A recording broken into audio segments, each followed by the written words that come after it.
Okay, I'm going to start right up. Good evening, everyone. Thanks for joining this event in the American Inspiration Author Series, presented by American Ancestors New England Historic Genealogical Society, in partnership tonight with the State Library of Massachusetts. All of us behind the scenes are delighted you're with us in the land of American history, looking at our country, its people, and the impact and opportunity of the Great Depression. On your screen is the schedule for our hour-long event featuring Scott Borchert and his recently published book, Republic of Detours: How the New Deal Paid Broke Writers to Rediscover America.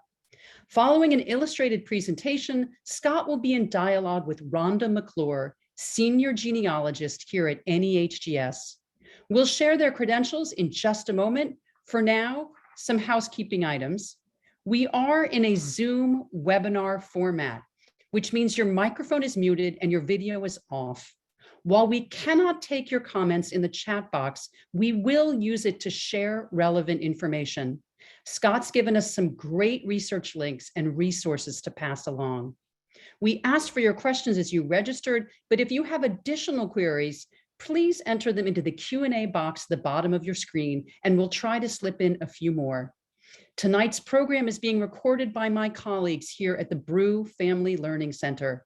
The video will be published in the days ahead on the American Inspiration website and also on our education pages. We'll share those links in the chat and Zoom email them to you when the video is posted. That email will also include the list of links and resources shared in the chat. So a video and resources are coming your way. Do keep an eye out for that email. Of course, the real education comes from reading Scott's book, which includes more than 50 pages of footnotes and resources.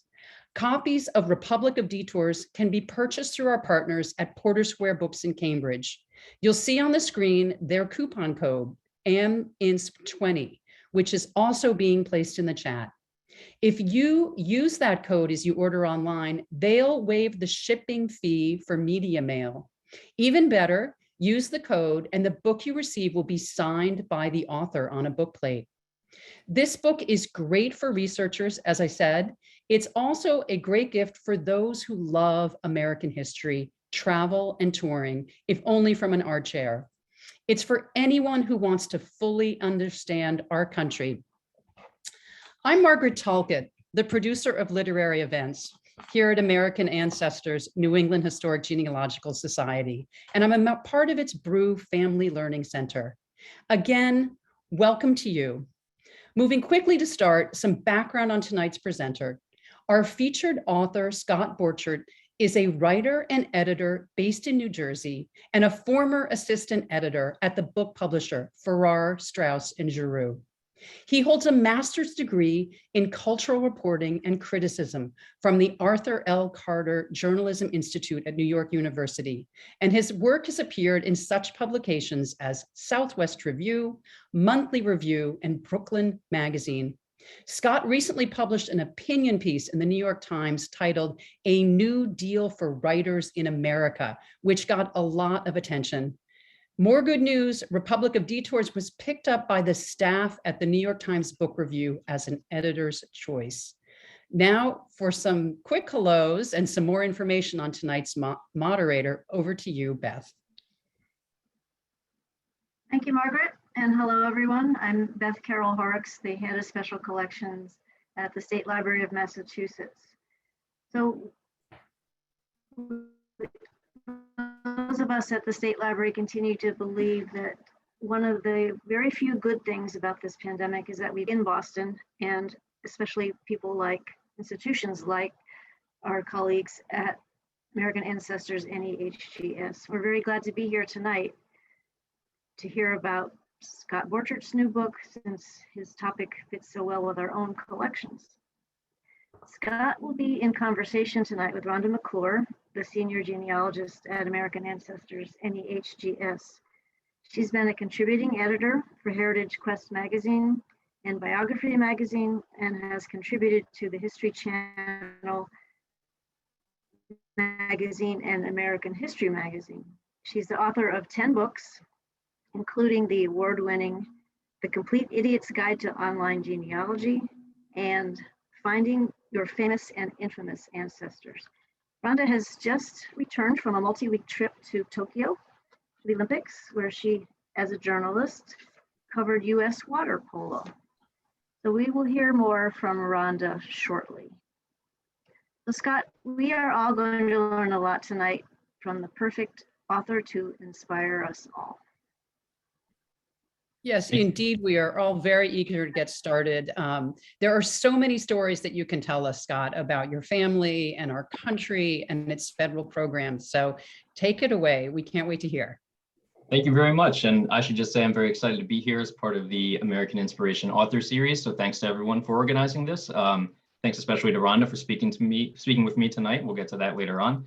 And thanks to all of you for tuning in. So yeah, I'm going to discuss the Federal Writers Project. That's a subject of my book, Republic of Detours. I guess I'll start telling this story the way I do in the book. So if you can imagine, during the Great Depression, kind of in the later years of the Great Depression, starting around 1937, this sort of curious series of guidebooks started to appear in bookstores across the country. And the series was called the American Guides, pretty simple name. But the books themselves were not that simple. There's a guide to every state. There were 48 states then. Major cities like Washington, D.C. or New York City, territories like Alaska, routes like US 1 and other kind of locations in the country got this guidebook treatment too. But if you were expecting, a traditional guidebook that would just kind of tell you where to go, how to get from point A to point B and what to do along the way, you were in for quite a surprise. These guidebooks were something entirely different. They were humongous. Most of them were hundreds of pages long. They contained all sorts of information kind of jumbled together. Some things that were essential, like telling you how to get from one spot to another, but a lot of other material that was completely unnecessary for a traveler, things that you would never expect to find in a regular guidebook. So I just wanted to show an example here. I have the Massachusetts Guide. As you can see, this is a pretty thick book. Like all the other guides, this is divided into 3 sections. You have a first section that's just full of essays, and you have essays on, the history of the state, the local government, flora and fauna, that kind of thing, something you might expect in a guidebook. Then you also have essays on the labor movement and on the literary scene in that state. So not necessarily something you'd want to see or need to see if you're driving in your car somewhere.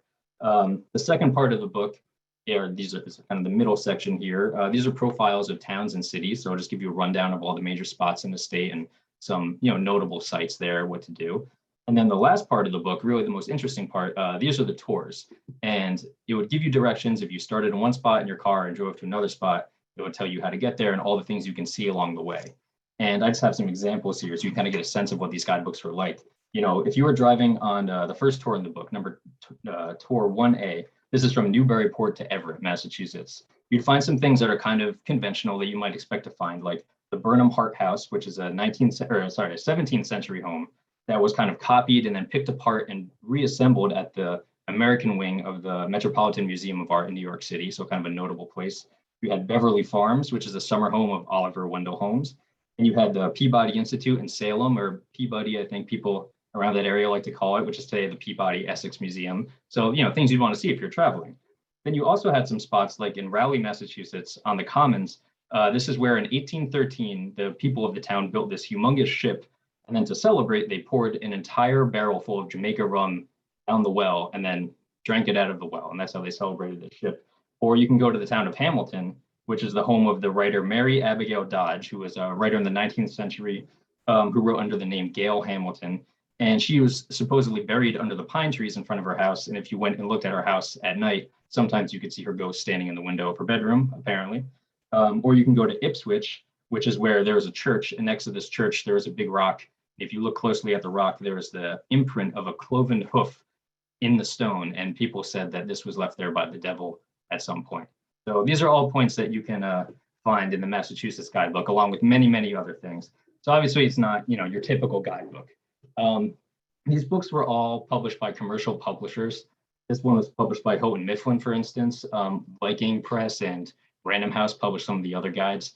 But they were all created by the federal government, and that's what made them really kind of astounding and remarkable.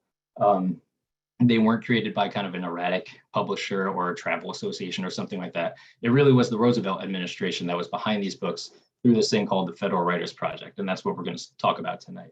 The Federal Writers Project was part of the WPA, the Works Progress Administration, which was sort of a cornerstone of the New Deal and the Roosevelt administration's efforts to provide jobs for the jobless. As everyone knows, during the Depression, millions of people were out of work. And so what the federal government tried to do was step in and actually create jobs directly by hiring people on these federal programs, like the WPA, like things like the Civilian Conservation Corps, did a lot of work on public lands and forests, kind of clearing trails and, combating soil erosion, that sort of thing. There are all the different programs kind of in effect during the 1930s. The WPA was one of the biggest and employed millions of people. I think on average about 2 million people a month working for the WPA. And they mostly did things like build roads and sewers. They built new buildings like schools and hospitals or refurbished old ones. But they also had, health projects, education projects, sewing projects, all kinds of things that kind of fall outside the scope of that kind of traditional construction and engineering, which is what we typically think of when we think of the WPA today. And the Federal Writers Project was part of that. The idea was that you had millions of people out of work in the United States during the Depression.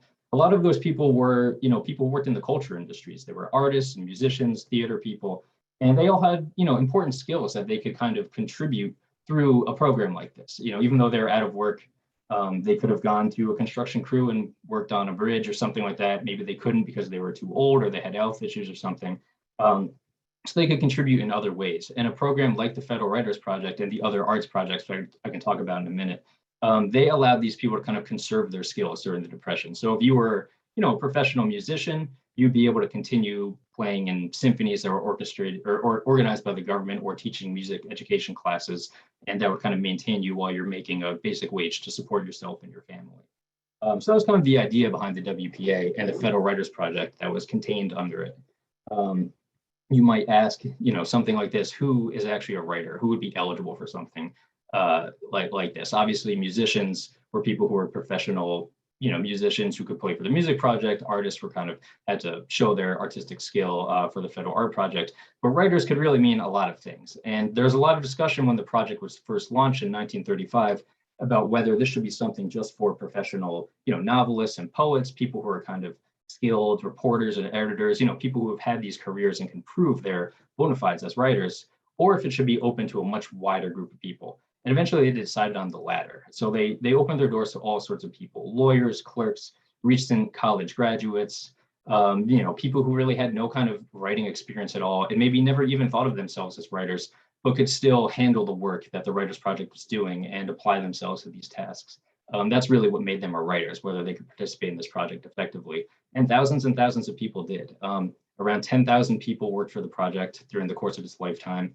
On average, it was, maybe 3,000 or 4,000 people at a given time. The peak was about 6,600 people. So it wasn't huge compared to the other projects. It was smaller than the other, arts projects, but it was really important to the people who did it. And I just want to read really quick a description of some of these people who worked on the Federal Writers Project. This is from a writer in New York City who joined the project there. And she said, this is how she describes the group of people she was working with. There's a hectic camaraderie among us, although we were as ill-assorted as a crowd on a subway express.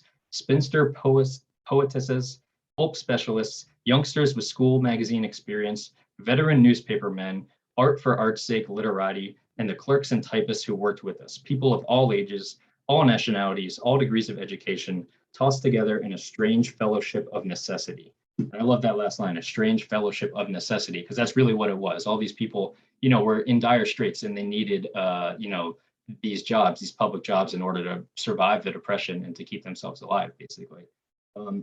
Those words were written by a writer named Anzia Jezierska, who was, at the time in the 1930s, she's not as well known today, but she was a huge literary star. She was born in, she was from Eastern Europe, but she grew up in the tenements on the Lower East Side in Manhattan.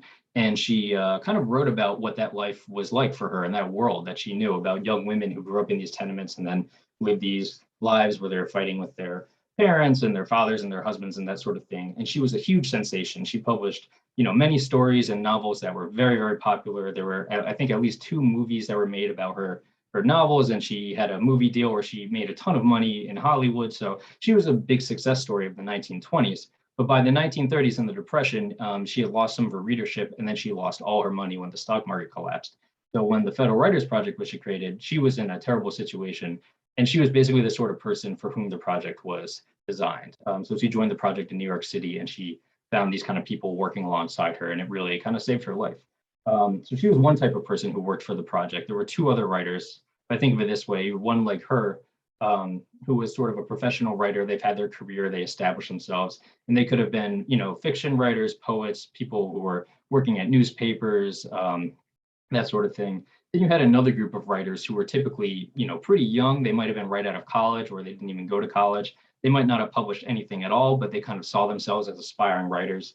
And the Writers Project really launched their careers. And I'll talk about some of those people, but some of the biggest names in American literature of the 20th century, like John Cheever, Saul Bellow, Richard Wright, they all worked for the Federal Writers Project when they had basically done, very little before that. And it was the beginning of their career, more or less. Then you had a third category of people who were the ones I mentioned before, who were not really writers in any sense, didn't really think of themselves as writers necessarily, but ended up on these projects for different reasons. And in a lot of cases, really contributed great things to them. In some cases, not so good. And if you go back and look at the records, you can see some of the really pretty atrocious writing that people turned in some cases, but, they were trying their best, which is what the project was designed to do while it was keeping them, alive through the Depression. There's a story in one office about how everyone was working and some pipes started leaking, and 3 of the editors jumped up to go fix the pipes. And it turned out that they had all been plumbers by trade. That was really their background. They weren't actually writers. And some people who were critics of the project used this as something against it. They said, why are we paying money for these people who aren't even writers to do this? But that was kind of the philosophy behind the Federal Writers Project. They decided early on they wanted to throw open their doors to all sorts of people from all walks of life who could still carry out these tasks of the project. And this gave them the chance to really reach into all corners of American life around the country. They weren't just hiring, writers who were established and typically lived in places like New York or Boston or Chicago. They were hiring people all across the United States in every county and basically employing them to go out and canvass their communities, to talk to the people in their towns and their neighborhoods, to go survey what they found, write it all up, and create this massive amount of information that eventually was worked into these guidebooks, like the Massachusetts Guide I was reading from before. So that's pretty much how the Federal Writers Project came to be, its main purpose, the sort of people who worked for it. Structurally, it was a fairly simple setup. It had a main office in Washington, D.C., and that's where the editors worked. The national editors kind of controlled everything from there. And then every state had its own project. So there'd be a kind of a headquarters in each, big city in every state. So like in Massachusetts, it would be Boston. And then they had satellite offices scattered around the rest of the state. And people who were out in the communities, the federal writers, would do their work. They'd, write about what they found, send this material back to the headquarters in their state. Editors in the state office would then work it up into a manuscript. They'd send it to Washington. Editors in Washington would go over it, bring in some consultants, add things, take things apart, send it back to the state, on and on until they worked up this final manuscript. And then when the book was done, it was the product of many hands. Sometimes hundreds of people really were working on each individual book. It wasn't necessarily the case where you had one person writing a book or even just a couple of people, although there were a couple of exceptions to that rule. But in general, this really was a collective process.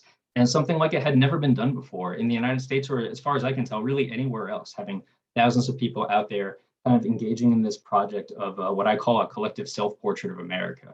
And that's really what made the Federal Writers Project so unique and remarkable. The project began in 1935 and it ended in 1943. And during that whole lifespan, there were a lot of critics who didn't like the idea of the Federal Writers Project or any of these arts projects, or maybe even the whole idea of work relief that the New Deal was kind of organized around. And so, critics attacked the project all the time from the beginning, but these attacks kind of built up over the years until they reached a crescendo in 1938, when there's a congressional committee that convened to investigate all kinds of things. This was kind of the first iteration of the House Un-American Activities Committee. But two of the things they focused on were the Federal Writers Project and the Federal Theater Project.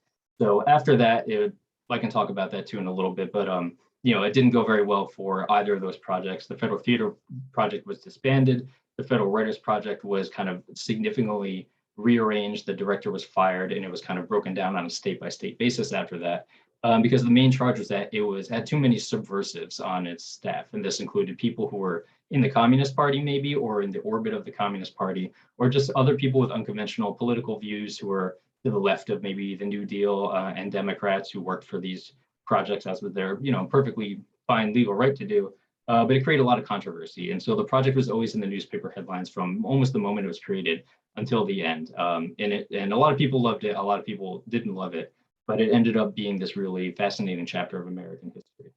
So after the project folded in 1943, the guidebooks were still out there. They were available to buy for a long time, and they were very successful. A lot of them were, they got great reviews. Some were bestsellers. You could go to bookstores and buy them. They ended up in people's houses. People loved taking them around, when they were traveling. Soldiers took them overseas sometimes during the Second World War. But the books kind of slowly became collector's items. And over the years, they became harder and harder to find until, you kind of had a small community of people who would search these things out and try to snatch them up in bookstores if they found them. They became kind of valuable. And one of the people who started doing that was actually my great uncle, this guy named Fred Board, who was a book collector when he was a young man in the 1940s. He bought his first American guide, I think it was to Kentucky. And he traveled a lot for business. So whenever he was in a new city, he would look for other guidebooks and he'd buy them up. And over the next couple of decades, he amassed this huge collection of almost 400 items from the Federal Writers Project.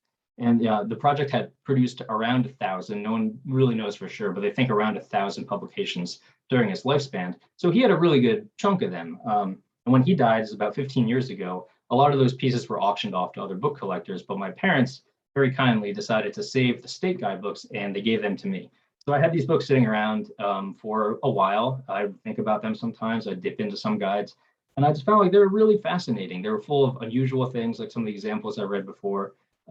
It wasn't what I expected at all from a guidebook. And then when I started learning about the story of how these came to be, how the federal government got into the publishing business, how you had all these really remarkable writers, important writers from 20th century American literature participating in this, and in some ways having a very big impact on the shape of the project and the guides they produce and the other publications, I became just totally fascinated by it. So I decided to do my own research, even though some other people had written about this before. And I thought that there was a way to tell this story that was a little bit different from how other people had told it, by kind of taking a deep dive into the experiences of a handful of people who worked on the project. So that's really the idea behind my book. It tells you the story of the whole Federal Writers Project, but it does so by really going through the experiences of a smaller group of people, giving you portraits of them and how they came to the project, what they were thinking, what kind of literary, cultural scenes they came out of, and then what they did on the project and how it shaped the rest of their life. So I think pretty soon now we can switch to the slideshow, and I can show you some of these people. I won't go into too much detail here because that's really the point of the book. So I'll just introduce each person and then tell you a little bit about them and why they're part of my version of the story that I decided to tell. So this is Harry Hopkins. He was the head of the WPA. He was sort of like the relief czar for the Roosevelt administration. His background was in social work, and he worked for Roosevelt when he was governor of New York, running something that was kind of like the WPA, an early precursor to that in New York State. And eventually he ran, there's this organization called the Federal Emergency Relief Administration, which was the forerunner to the WPA, and then another one called the Civil Works Administration. This is the famous line, everyone likes to talk about the alphabet soup of agencies that were part of the New Deal. There's a lot of that. I try not to get into it too deeply in the book, but you have to remember some of this stuff sometimes. So Hopkins started from the FVRA to the CWA and then finally to the WPA. And that was really, like I said, the keystone of the New Deal. This is the thing that provided jobs for millions and millions of people. It did so much, crucial work around the country that we still have today, and people still admire the, parks and bandstands and roads that were created by the WPA, in addition to things like the guidebooks and murals and other things that are created by the Arts Project. So that's Hopkins. You can kind of just tell from his body language there, he was kind of a feisty character. He very famously in this one press conference right before the WPA was created, was talking to these reporters about these other kind of cultural projects. And some people were griping about the idea of the government paying cultural workers to do anything. It seemed ridiculous to them. And Hopkins just stood up and said, hell, they've got to eat too. And that was his, the whole driving motivation behind him, I guess, was kind of the informal slogan of the arts projects. And, he really never backed down from that statement throughout the whole life of these programs. That's Hopkins. We can go to the next slide. Here's Henry Alsberg. He was a really important person in this story. He was the director of the Writers Project from 1935 in the beginning to 1939. And he's one of those people who has kind of been lost to history, but he lived this truly remarkable life. He was born in New York City, but he was kind of he grew up in like a German immigrant Jewish family on the Upper East Side. He was living in some, comfort as a young man. He went to Columbia. in law school. And then he kind of became this sort of figure who hung around the bohemian world downtown. And he became friends with people like the anarchist Emma Goldman, writers and poets, people like E. E. Cummings. He was kind of plugged into that scene. He became a journalist and a book reviewer, and then went overseas to work for the U.S. Diplomatic Corps. He worked for a relief agency for a while after the First World War. And then he was kind of a roving journalist in Europe for a lot of years. Came back, he worked in the downtown theater scene in New York City, did more writing of his own, helped Emma Goldman, his friend, edit her memoirs. So he kind of had his hand in all these different things, but he never quite built up a real career for himself. He never really did that great master work that he was always kind of reaching toward. So when the Federal Writers Project was created, he was actually working for the Roosevelt administration for the FERA, which is the thing that came before the WPA. He was an editor there. And when they were trying to decide who would be the director for this and the other arts programs, they were looking around, and he was in a meeting with some people. And so the story goes that the person who was deciding this kind of looked around and saw Henry Alsberg sitting there and said, "Oh, give it to him. He'll be sad if he doesn't get it." So he got it, and he ended up becoming the director of the project. He was sort of notorious for being a not great administrator. He had this thing called the Henry Alsberg filing system, which meant when he had a memo or something that came across his desk, if he thought it was interesting, he would save it. If he thought it was just a boring routine memo, he would crumple it up and throw it in the trash. So he wasn't really great at that. He wasn't great at managing the kind of day-to-day operations of an office, but he had people around him who were really good at doing that and could handle that sort of work. And he also had this kind of creative vision that helped him drive the project and, help the project to achieve things that it probably wouldn't have been able to do without someone like him at the helm, things of like a great literary quality, which is what these guys ended up being. Everyone was taken by surprise by the products of the Federal Writers Project once they started to be published. And I think Alsberg had a lot to do with that. Next slide. So here's Alsberg with one of the most important people in the office in Washington, D.C., and her name was Katharine Kellock. She was the tours editor for the Federal Writers Project. You had Alsberg at the top, and he had an assistant editor and an associate editor. But then there are a couple other editors who specialize in different areas. So you had someone in charge of architecture, which is a big component of the guides. You had someone who's in charge of folklore. John Lomax, the famous folklorist and father of Alan Lomax, was the first folklore editor, for instance. And then Katharine Kellock was the one who was in charge of all the tours. And the tours are really, I think, the most interesting part of the guides. They're kind of the signature aesthetic achievement of these guidebooks too, what makes them really compelling reading today. And she was the person behind all that. She also was one of the people who suggested the idea of doing guidebooks in the first place. It was coming from a lot of different people at the time. The idea was in the air that this seemed like a natural thing for something like the Federal Writers Project to do, because guidebooks were, kind of inoffensive and utilitarian. People could use them. Every state could do their own guidebook. It all made a lot of sense. But she was the person who was really pushing this idea, and then joined the project once she knew that it was being formed and it would do this kind of work. So she had a huge role to play. I try to tell her story throughout the book because she's someone who's not really known either to history, even less than Alsberg, but she was really crucial to the development of the Federal Writers Project and the books that we have today. Next slide. So here we have a glimpse of the Federal Writers Project office. This is actually their second office. The first one, they had these really bizarre offices in Washington. The first one was in a place called the Old Theater, or the Washington Auditorium, which was exactly what it sounds like. It was a very old theater. It was kind of a big room, with seats like a regular theater and stage, but it had pipe organs all around, or organ pipes, sorry, all around the walls.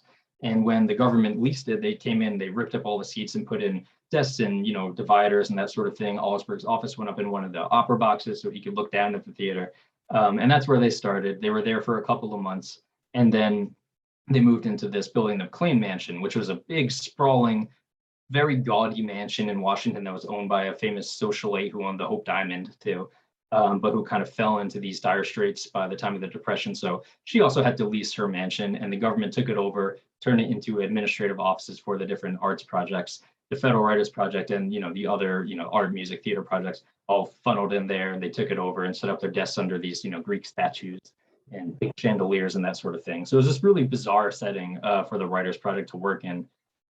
They were there for a little while, but then they moved to kind of a suitably bland office building, the Ouray building in Washington, D.C., and that's where they worked until the end of the project. And then they actually went back to the theater at the very end, and that's where the project ended up for its final days. So I had this kind of strange life of hopping around from place to place, staying places where you wouldn't necessarily expect something like the Writers Project to exist, but there you have it, and that's where they worked. Next slide. All right, and this is just a painting just to get this kind of idea across. This is by a federal artist named O. Louis Guglielmi. And I mean, a federal artist is someone, he worked for the Federal Art Project, which, like a sister organization of the Federal Writers Project. This painting shows the scene in someone's apartment. His family is going on relief, and they're speaking to a social worker who had to come and certify that they were eligible for relief. And this is what everyone had to do who worked for the WPA for the most part. If you qualified for relief, you could get these jobs, but in order to qualify, you had to have this interview with a social worker who came and would basically certify that you didn't have any money, any other kind of outside property, any other prospects for employment, and that you needed these jobs to support yourself and your family. So that's what's happening in this scene. People called it swearing the pauper's oath. And this was a very difficult thing for a lot of people to do, especially, these writers who kind of came from white collar backgrounds and were worried that, doing this would hurt their chances for future employment. But they had no other choice in a lot of cases, so they had to do it. So this is just kind of one artist's interpretation of that sort of scene. Next slide. All right, so here's one of the other people I focus on in the book. This is Vardis Fisher. He was the director of the Idaho Project, and he was a novelist. He was fairly well known at the time. He had written a few novels that got a lot of great critical attention, but not a lot of, didn't make a lot of money for him. So he was kind of scraping by, as a lot of writers do, fiction writers. And by the time of the Depression, he knew he couldn't support his family anymore just from his writing income. So he got a job at the Federal Writers Project. He worked in Idaho. This is where he grew up. He grew up in this kind of bizarre situation where he lived on this homestead where it was almost like the 19th century, and his family lived off the land. And then he eventually went to school and then went up through the education system and got a PhD in literature at the University of Chicago. So he kind of had one foot in the frontier world, which is what he liked to write about, and then one foot in the intellectual world of the 20s and 30s. And he was this really, fascinating character. He was kind of this irascible figure who thought very highly of his intellect and his skill, I think, and was pretty talented as a writer, but wasn't always great with dealing with people, and often wasn't great with dealing with the people in Washington, like Henry Alsberg and the other people on the national staff for the Federal Writers Project. So the story of how the Idaho Guide came to be created is really a great story. They had a lot of conflicts between Fisher and the people in DC. And a big point of contention was that Fisher wanted his guidebook to be first out of all the guides. And the people in Washington thought this was, a terrible idea. They didn't want Idaho to be first. They thought Washington D.C. naturally should come first, maybe followed by Massachusetts or some of the New England guides, and then Idaho could come later. But Fisher decided Idaho was coming first, and he got it all done. He actually wrote the entire guide himself, except for a couple sections of it, which also, completely enraged people in Washington, D.C., because he was jettisoning the whole, cooperative spirit of the project. He got his guide done. This publisher, J.H. Gibson at Caxton Printers in Idaho, who published some of Fisher's books too, decided to publish it. They put it out first, and it got stupendously great reviews. Everyone in the end was very happy with it. And then Fisher went on to run the project for a few more years. But the story of how that came to be is really great, and that's a big part of the book. Next slide. Here's Fisher again in the Caxton Printers office. You can see him there looking at some of the, I think there's some Idaho guides are on the bottom shelf there. It's a little hard to see. Next slide. Here's Nelson Algren. I tell his story in the book too. He was one of those people I mentioned before who were the young writers who, were off to a shaky start around the time of the Depression, when the Depression began, and then would have had their careers completely destroyed probably if they didn't find something like the Federal Writers Project. He put out one novel early in the Depression, and it kind of sold a few copies. It got some good reviews in the sort of radical press because that was his world. He was this kind of proletarian realist writer who went out and rode the rails with the hobos and saw, firsthand the kind of devastation of the Depression, and then came back and wrote about it. And he was involved with the John Reed Club, which was an organization that was sort of formed by the Communist Party, but still a little separate from it, that was designed for writers and artists to come together and talk about politics and, the current events of the day and how it affected their art and that sort of thing. So he really came out of that world. It shaped his thinking in a lot of ways. But he knew he couldn't make a living as a novelist when the Depression was going on. So he got a job at the Federal Writers Project, and it really was a great opportunity for him. He really credited it for saving his life and other people's lives down the road when he would speak about it years later. He did some really fantastic work there. He went from being a field worker, like a lot of people, where they'd go out in the field, do research, write up what they found about, factories and social groups and that sort of thing. And then all the information will get filed back in the main office and then maybe work its way into the guidebooks. He started out doing that, and then he was an editor, and then he actually wrote a guide to Galena, Illinois. He pretty much worked on it himself, like working with drafts that other people had done. He kind of did the final version. And then he went out again later in his career there and was doing what was kind of like an early example of oral history, talking to people in bars and on the street and in workplaces, just kind of getting their life stories and writing down what they thought about things in their own language. And that was really influential work that the Writers Project was doing in Chicago, where Algren was, but also in other places. So the whole experience of being on the project shaped his career in really, really important ways. Next slide. Here we have Zora Neale Hurston. She's another important figure in this story. In this picture, she's actually standing at the New York Times Book Fair, and this is a Federal Writers Project display behind her. You can see some of the books. The Idaho Guide is there. She's actually reading this book called American Stuff, which is a collection of off-time work that federal writers were doing, like their own kind of poetry or sort of fiction or sketches, that sort of thing, that the Henry Alsberg decided was important that the Writers Project get behind in some way. So they did this one publication that was dedicated to this kind of creative work of the different federal writers that didn't really fit into the guidebooks or the other things that the project was doing. They published it, and it wasn't a huge success, but it had a very important essay by Richard Wright, who I'll get to in a minute too. That was one of the things that really launched his career too. Hurston, however, she'd already been pretty well established. She wrote Their Eyes Were Watching God just before this picture was taken. Actually, the book came out. That was her great masterpiece, her novel, her fiction masterpiece, I should say. She published a few other books of folklore because she'd been collecting folklore for years and years in the South, where she was from. She grew up in Florida, but all across the American South. She'd been studying with the anthropologist Franz Boas and kind of in this, innovative school of anthropological thinking that was really, breaking a lot of ground at the time. So she was at this really important intersection of scholarly work, fiction, and folklore studies that a lot of people weren't really doing. And she kind of forged her own path, but like a lot of these other people, had a really hard time making money from it. So when the Federal Writers Project was created, she finally had to go on relief, and she joined the project in 1938, not long after this photo was taken. And at the time when she, like in that painting, the people who, were interviewed by a social worker to swear the pauper's oath and then go on relief, she had to do that. And at that time, other scholars have said that she was probably the most widely published Black woman in the United States ever at all. And yet, she still basically had no way of making livable income from her work. So she joined the Federal Writers Project, and she contributed a lot to the Florida Project. All right, next slide, please. So here's Hurston again. This is on one of the expeditions the project did to a turpentiner camp in Florida. They would go and interview workers there, take pictures of their conditions, and then write it up for the material that the project was using in the guidebooks and other publications. And this was just a project photographer, got there kind of late, and then was very surprised to find Zora Neale Hurston just kind of hanging out on the porch of one of the shacks where the turpentine workers lived. And she had been talking to him and just, spending some time there. But that's really what she'd been doing for years. She'd gotten very, very good at just speaking with people, getting their stories, and not being considered, like, treated as an outsider, like an agent from the government. She was there just to talk to people, and she was really good at it. And you can kind of see her at home here. So next slide. All right, here's Richard Wright.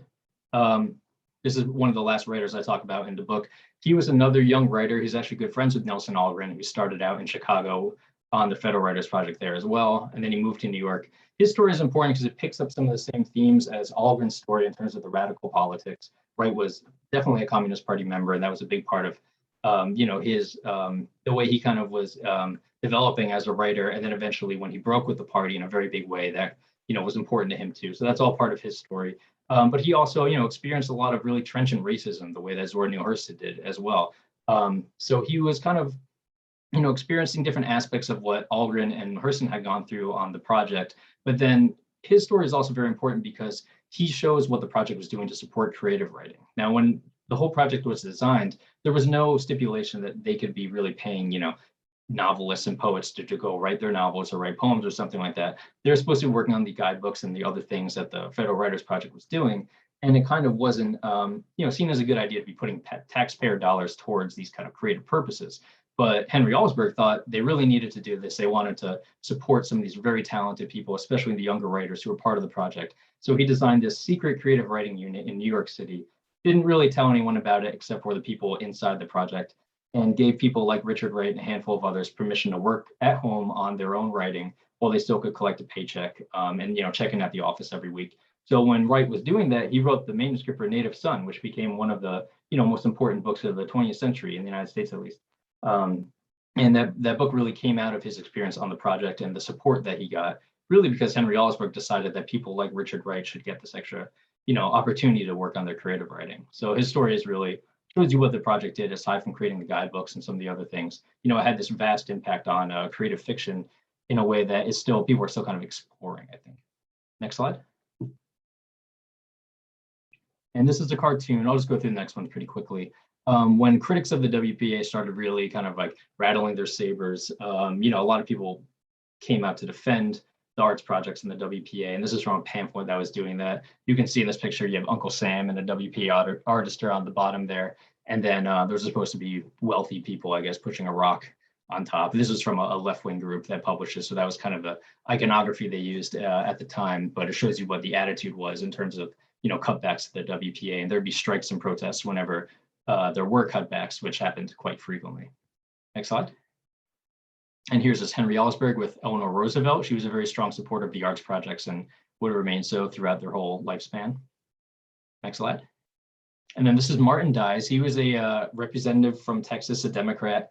And he's important in the story because, he started out as a supporter of the New Deal, but then, really became disillusioned with different things the Roosevelt administration was doing.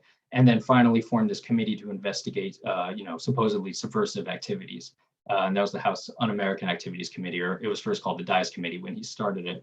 And so that's what really, brought the Federal Writers Project into the spotlight, and then looked at what they were doing, criticized, the way the offices were run, looked at people like Richard Wright, for instance, who was a known radical, and others who were on the staff of the Federal Writers Project, and, picked them out.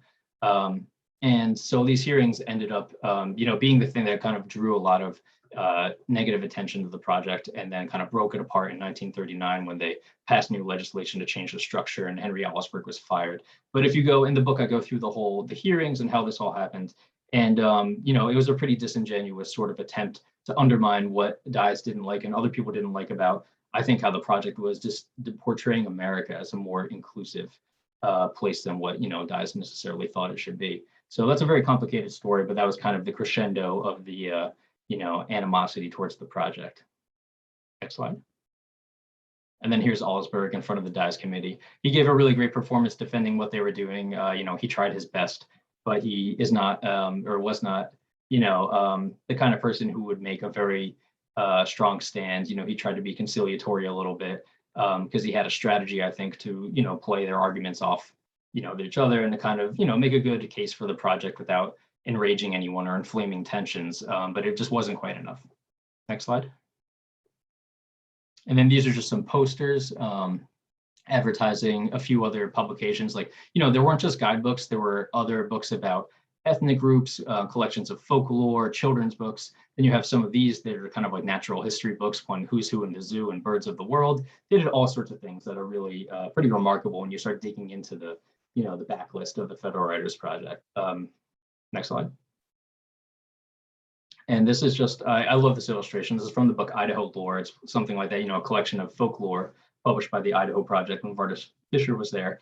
And you can see in this picture, there's a, in the very front, that's a federal writer sitting at a desk there, taking down the stories of these two people across from her who are talking about their lives. That was a huge component of what the federal writers were doing. They would go and interview people in their community to talk about just their lives, the history of the area, things they remembered. And a lot of times, older residents were the, the sources for a lot of this really great information. So they would sit down for these interviews, and that's where some of the information came from. But then across the top, you can see there's some people, it looks like they're up in an attic going through a chest or something like that. In the middle, it's people in the library doing research. And then the last part is at a newspaper going through the newspaper archives.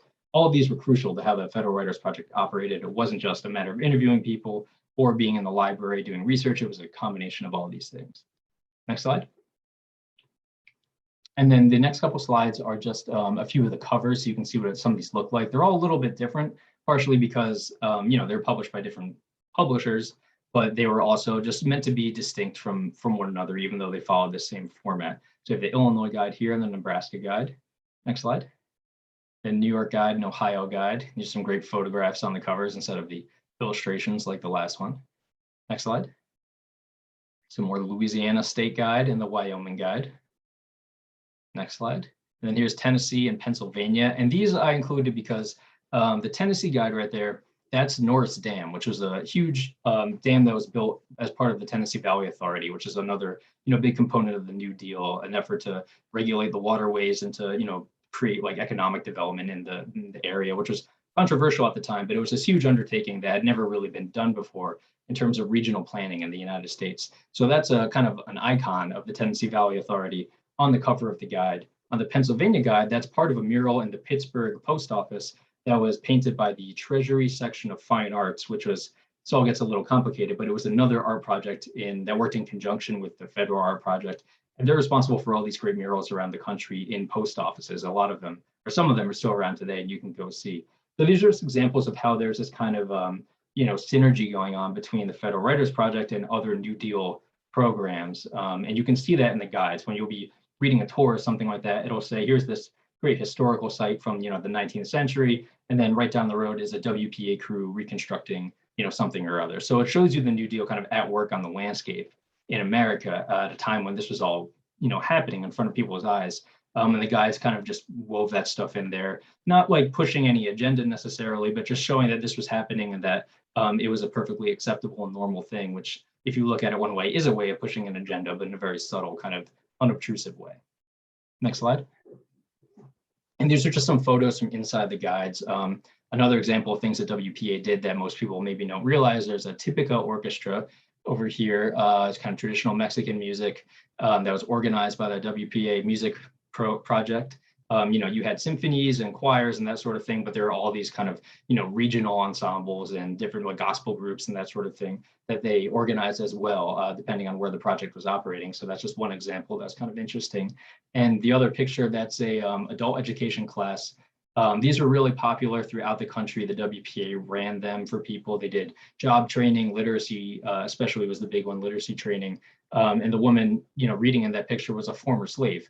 And the Federal Writers Project, one of the more famous things that it did that weren't published during the life of the project, but they conducted interviews with formerly enslaved people as well, took down their recollections of what their lives were like when they were born in slavery. And in most cases, their early lives, they were children then, if they're still alive in the 30s. And they collected all these documents and deposited them. They're in the Library of Congress. You can go read them today, and they become this hugely valuable resource for educators. Really one of the most important things the Federal Writers Project did. Next slide. And just two more pictures from the guides.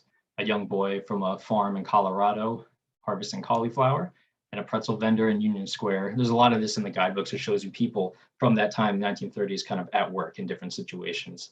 There are a lot of pictures of scenic landscapes and, interesting houses, like historical sites and that sort of thing. But there's also a lot of people just living their lives and, especially working in different situations. So the guidebooks are very interested in showing that slice of American life. Next slide. And these are some illustrations from the guides. They had a lot of these great little pictures kind of scattered throughout them. These were all, for the most part, I think all drawn by people from the Federal Art Project. Just a few examples there. Next slide. All right, so now I'm looking forward to speaking with Rhonda now. We'll switch to the conversation part of the talk. And this final picture is just that's my collection of American guides, the ones I got from my great uncle. They're sitting in the bookcase that, he had them in his house. So that's what they look like all together. I will point out they're in alphabetical order for the most part, but the Idaho guide is on the second shelf all the way to the left. And the reason it's there is because it doesn't fit on the top shelf, which is smaller, because the Idaho guide is too tall, possibly because Vardis Fisher, when he was the person who wrote the whole guide himself, decided to make it that much taller than all the other guides to have it stand out. So if that's really the reason why, it's kind of this testament to his ego, and it doesn't fit in the right spot on my shelf either. But just, one of the great little stories about the Writers Project that you keep turning up when you start to look into the story behind it. All right. Wow. That was a lot of great information. So we've had a lot of questions while you were talking, which is great. I have to say, just in reading the book, number one, I love the way it flowed, and I love just the, how you told the story. I do have one question just off the top. How did you pick those particular people to focus on to tell the story? Sure. So I thought, I had some conversations with my editor actually, which is really helpful, trying to figure out how to tell this story because so many people were involved with it, so many fascinating characters. But we decided it was a good idea to tell some stories of people who are pretty well known today, like Zora Neale Hurston and Richard Wright and Nelson Algren, but also some of the people who aren't. So you get both perspectives. And I needed to tell the story in a way that would kind of cover different parts of the country and different themes that the Writers Project was engaged in. Like most of the well-known writers were in New York City or Chicago, and there may be someone in Boston or in California, but those are really the two main cities where they're concentrated. So I had to find some people from other parts of the country. So Vardis Fisher, his experience there kind of tells you about what the Federal Writers Project was doing in the West and the New Deal in general was doing in the Western states. Zora Neale Hurston was in Florida, so her perspective on that project kind of says something about the South. And then, Nelson Algren, Richard Wright were in Chicago and then New York City. And Henry Alsberg, as the director, his story kind of tells you where the project came from and who were the people running it from the top. So all of them had something to contribute. They worked on different aspects of the Federal Writers Project's, overall portfolio, I guess you could say. So each of their experiences kind of gives you a little window into what the project was doing. Okay, that makes sense.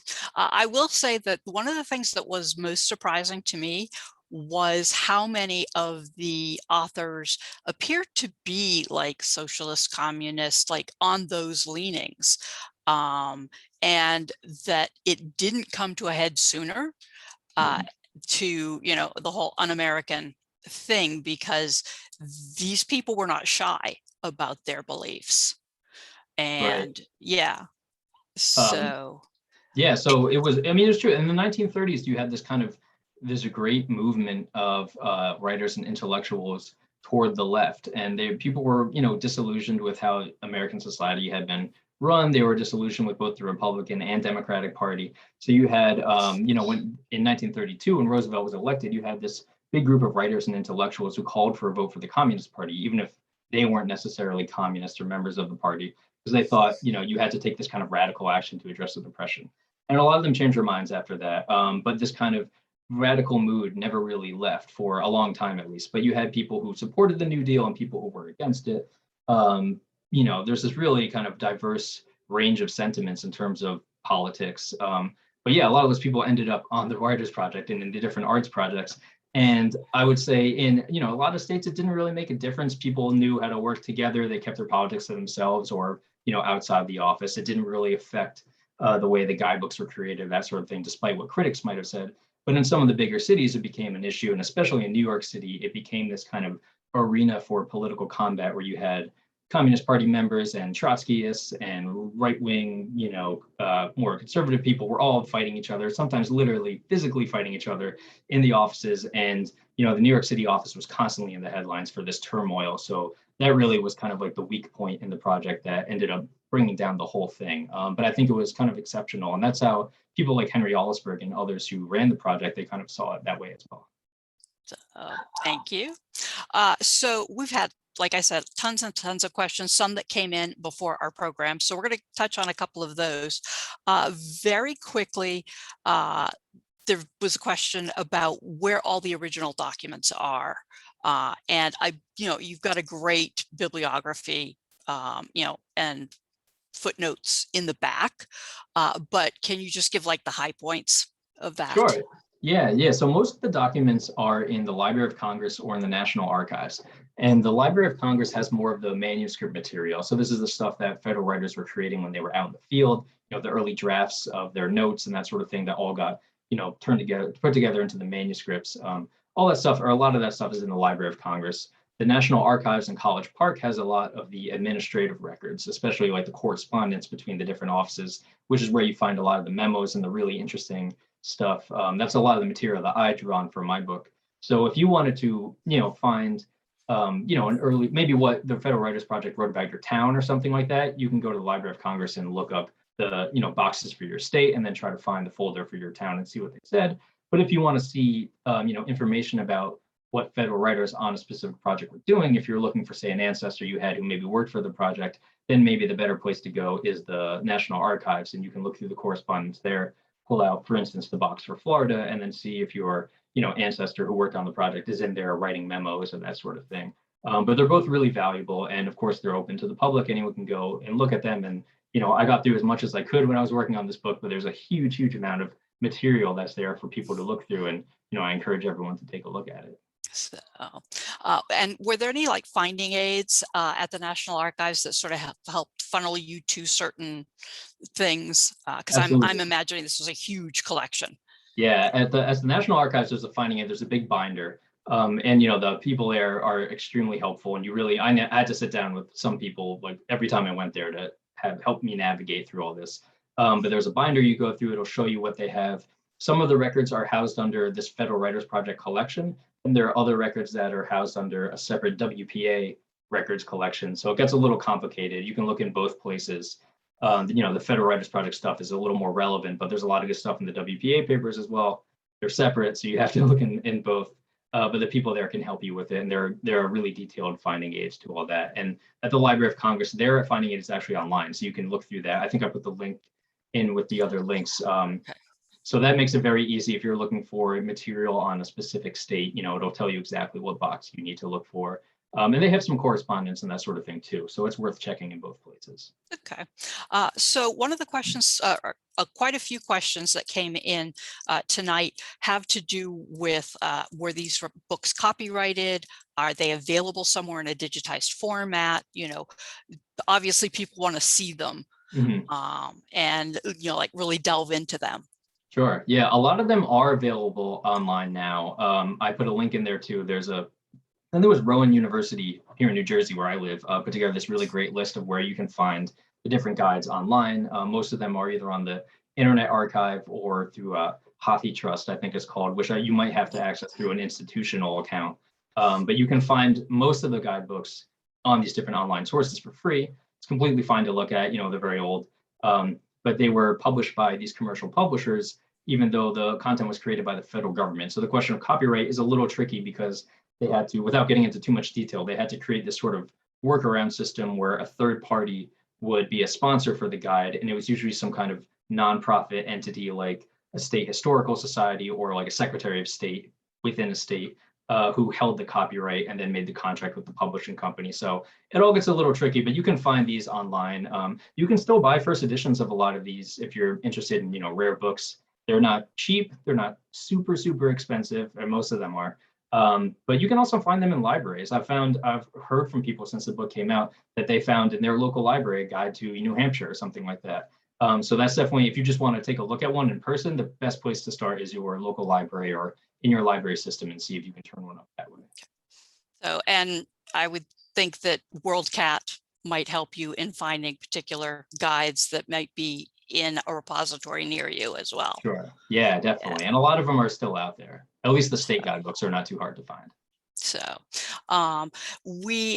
so in addition to that, you've mentioned that they did a lot of the writing of the books. You talked about some of the art, being folded in with the various drawings and things like that. Mm-hmm. Did the Federal Writers Project, did they do anything with like newspapers other than New York City, who apparently felt the need to be in the papers on a daily basis? But were they publishing to the newspapers at all, or was this strictly intended for books? No, absolutely. They were, it was mostly intended for books. The main thing they were working on were these guidebooks. And then as the project developed, they started coming up with other kinds of publications they could do. Like I mentioned before, there were ethnic studies, collections of folklore. They're going out and doing these life histories, like the narratives from formerly enslaved people, but also just from average people and about their lives, the kind of work they did. So all this stuff was getting put together for the purpose of publication. But they also would sometimes put out details to local newspapers just to show what the projects were up to and what kind of things they were finding. So they're doing this research all the time. They're churning up all this interesting detail about local communities. So if they found something really interesting, they would put out a press release and send it to a newspaper, and then the newspaper would publish it so people could see what they were up to. They also did a lot, I don't know if this is what you meant, but they did a lot of research, in the archives of newspapers and looking at, historical newspapers and that sort of thing, because that was a really important source for, the kind of information they were looking for to weave into these guidebooks. Okay. And so obviously, since there was, the idea was to get money to these starving poor authors, do you have an idea of approximately how much they would have made, like say weekly, monthly, whatever? Yeah, that's it's a tricky question because there were different wage scales. That was part of the entire WPA. So depending on what region you lived in, you made different amounts of money. And then there are all different positions within the Federal Writers Project that you could get, like the lowest entry level positions up to, an editor. I mean, in today's money, I'm not really, I don't know if I can really translate it that easily, but these were definitely, like living wages. You weren't going to get rich or anything like that, especially the lower level people, but it was enough money for you to, support yourself, support a family, especially if you had a family to support, and, possibly do your own writing on the side, which is what a lot of people who work for the Federal Writers Project were trying to do as well. Okay. And I think we have time for one more question. Can you discuss the America Eats project? Sure, yeah. So one of the things the Federal Writers Project was doing as it, went on through the years and was putting out its guidebooks, they were starting to come up with ideas for these kind of grand thematic books about all of America. So they talked about doing one that was kind of a history of American Indians. They had one, a history of grazing, like cattle grazing, which never was published, but those records are in the National Archives. And then this one, they had a few like that. But then America Eats was this whole project that they wanted to do that would basically look at, the history of food and food preparation and kind of the cultural world around food in the United States, with an emphasis on how different, immigrants from different places over time have changed the way people eat and prepare food and serve each other and have these kind of communal feasts in America.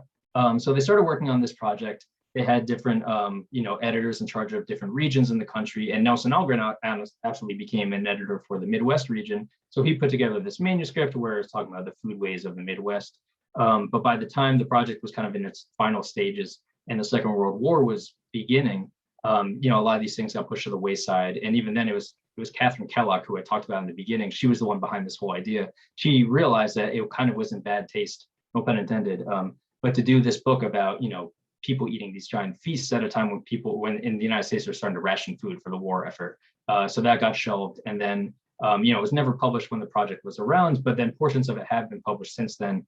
Algren's manuscript was published. The great, writer Mark Kurlansky not too long ago put out a selection of pieces of America Eats with his own commentary and that sort of thing. And you can find some other studies of it. So it's become a pretty popular topic, even though the book itself was never published when the Writers Project was around. Well, great. I have to say, I absolutely loved the book, and I learned a lot about this particular aspect of the WPA and how they handled things like, the ethnicities and all of that. So I really do encourage people to take advantage of getting the book, and thank you for, doing this. It's an amazing project. Oh, thank you very much. I appreciate it. What an amazing tour of America and a publishing program. And we are just so lucky to be able to hear from you, Scott. And you've given us so much to think about. And Rhonda, thank you too for all your efforts and your reading back and forth on planes to Tokyo and your work behind the scenes. Really fascinating book.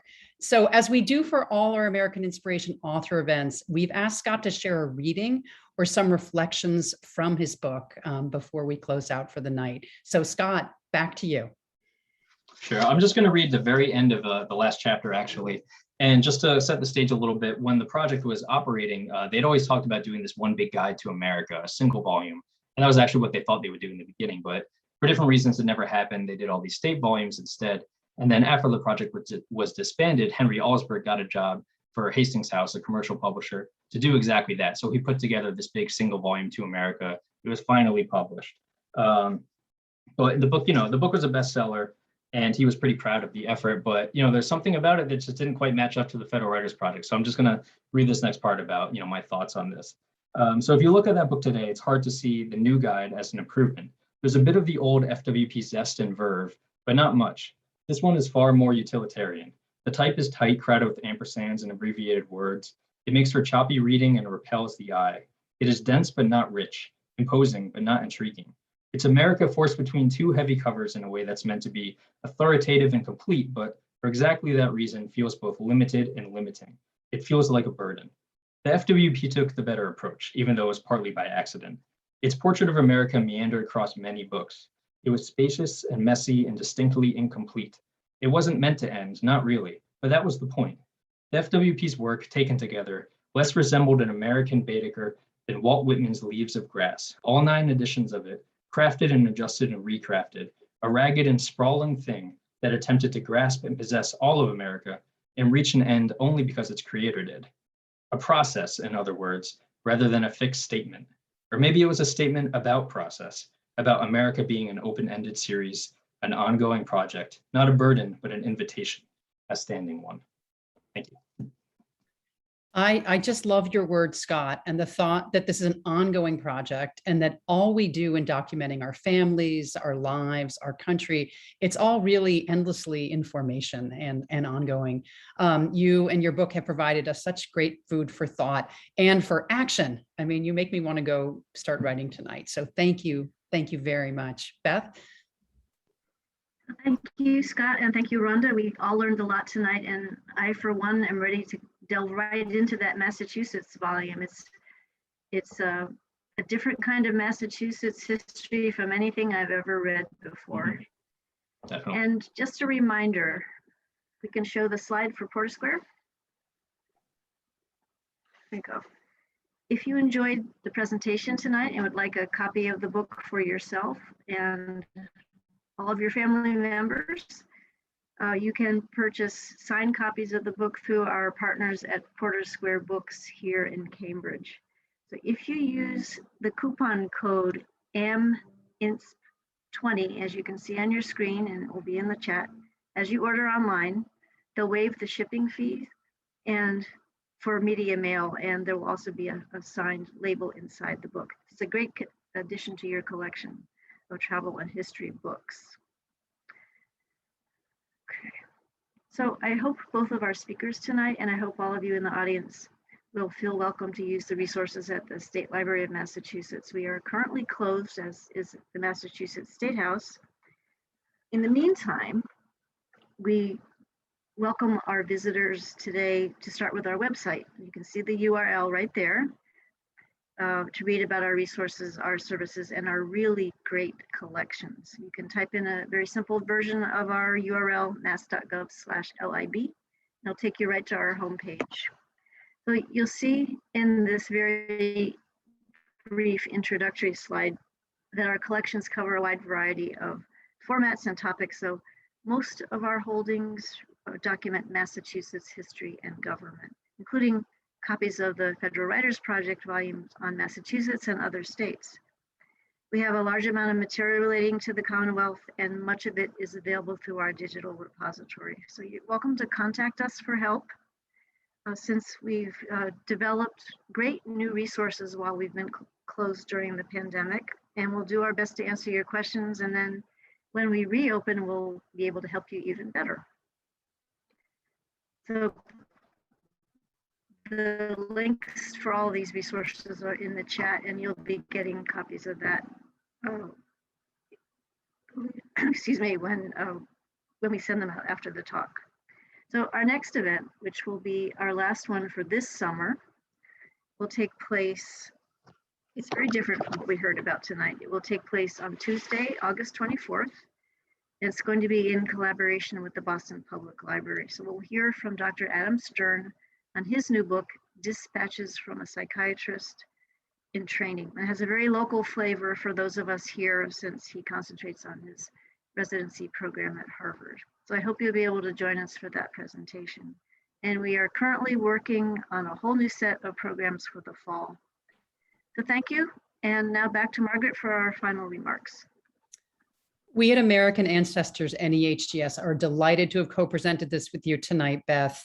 Thank you. For those of you out there, if you're researching your family, a person, or a state, you might find our library useful to your purposes. You can check our digital archives anytime if you're a member. Or you can also join us for any educational resources. We have a number of programs upcoming. On August 28th, we'll look at German ancestry. In October, we'll look at upstate New York and how to research there. Later this year, we'll focus on Jewish immigration to America, Civil War history, and the basics of researching New England ancestry. You can attend many of these sessions at a discounted rate if you're a member of NEHGS. This month, in August only, new members can save $20 as they join. Please be watching programs and special offers on AmericanAncestors.org. Our mission is to educate, inspire, and connect. And on that note, we have a number of author talks coming up, and these are, as you know, free of charge. On August 26th, a week from Thursday, John McClain will take us fly fishing in Montana virtually as he shares his new book, Home Waters, a remarkable memoir of his family's century-long love affair with Montana's majestic Blackfoot River, the setting of his father's classic novella, A River Runs Through It, which was also made into the movie starring Robert Redford. Join the author and the McClain family biographer for a moderated discussion of this beautiful book chronicling one family, its special place, and its traditions. A week later, on September 2nd, we're going to be welcoming professors Sandra Gilbert and Susan Gubar with their new book, Still Mad, American Women Writers and Feminist Imagination. Don't miss this brilliant, sweeping history of the contemporary women's movement told through the lives and works of the literary women who shaped it. This new book comes 40 years after the author's groundbreaking work, The Mad Women in the Attic, which if any of you went to college in the 80s or 90s, you know this title. Our co-presenters are the Boston Public Library, GBH Forum Network, and Porter Square Books. And on September 23rd, we're going to be welcoming back Nathaniel Philbrick, the best-selling author, with his most recent book, Travels with George, In Search of Washington and His Legacy. Part historical narrative, part travelogue, part reflection, this book grapples with Washington's legacy as a man of the people, a reluctant president, and a plantation and slave owner. NEHGS's Ryan Woods is going to be the moderator for this event.